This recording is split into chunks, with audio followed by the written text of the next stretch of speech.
This is a really secure, supportive chassis from front to back for your entire foot to stand on really small holds for a really long period of time.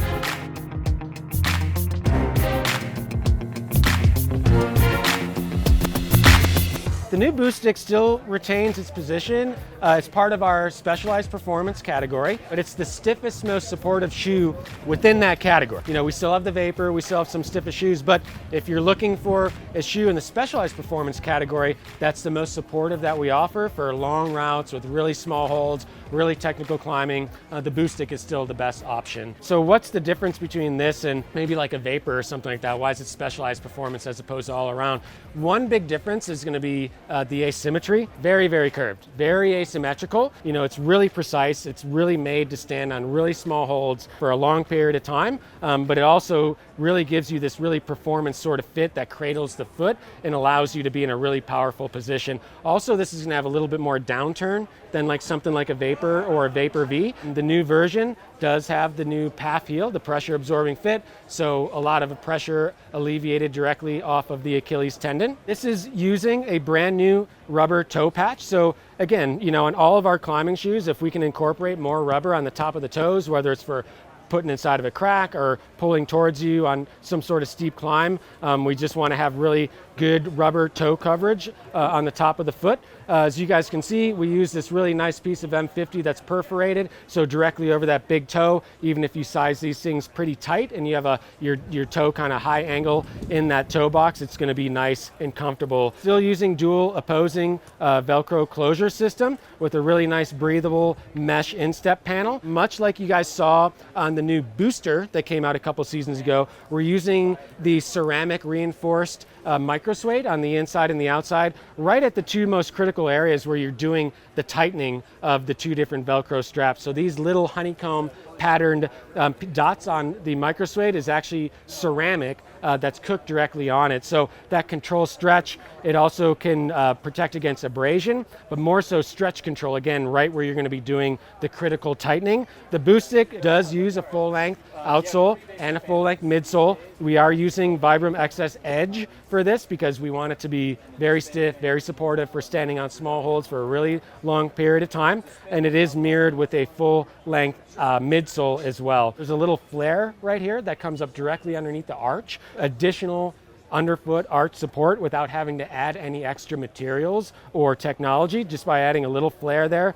adds a very noticeable amount of support directly underneath the arch. And also, one thing you guys can't see on the camera is this full-length midsole actually has a little ear that almost mirrors this part of the blue, so it wraps up over the outside of the forefoot. So again, if you're standing on a really small hold, you're going to have very little risk of your foot kind of moving this way wide on the inside of the toe box, which could potentially cause you to lose the precision and slip off of the shoe. Obviously, with this shoe, we incorporate on the inside a really big soft touch heel, which for this shoe is really important. Just like the Vapor, if you're standing on small holds, your foot in the back of the shoes is going to be taking a lot of that pressure along with your big toe. So really comfortable material on the back of the shoe. We do incorporate that Alcantara pocket in the big toe, so a little bit more sensitivity directly underneath the big toe, which is kind of nice for a shoe like this, which is really stiff and maybe not super sensitive. Just having the sensitivity in the really critical area to make sure that you actually are standing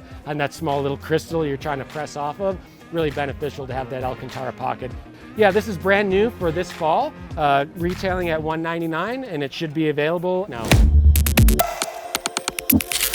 This new Boostic is definitely going to be a little bit softer, for sure. We still wanted it to have some capabilities of climbing semi-overhanging rock when you get into that terrain. So by having it a little bit softer, it's going to be a little bit better at that. But again, to try and combat that, he added some different features. So even though it feels a little bit more soft overall, it is still going to be super supportive. It is a little bit more sensitive. So again, if you are standing on and climbing on very small footholds, especially on granite, on a really small crystal, you are going to have the ability to feel it a little bit better. And that goes even if you're smearing with this thing. So a little bit more sensitivity, a little bit more flexibility. So some people actually love it because they're like, I can still do the same thing that I used to use my old Boostics for, really technical, vertical terrain, small footholds. But it's maybe more comfortable, a little bit more sensitive, but you are going to have some people that are like, it's not nearly as stiff as the old version, and then you're gonna have to point them to something else at that point, maybe like a vapor lace up or something like that, which is not gonna be as high performance though, so you do lose a little bit. But I think that anyone that was a fan of the old Boostic, give it a chance. It might be a little bit different out of the box in terms of like, wow, it actually feels like how my old version felt after it was broken in. But again, with these new technologies, new materials, it's not going to change that much from when you take it out of the box to where you climb in it. So ultimately, I think a concern is like, it's a little bit softer than the original Boostic, so it's going to get softer.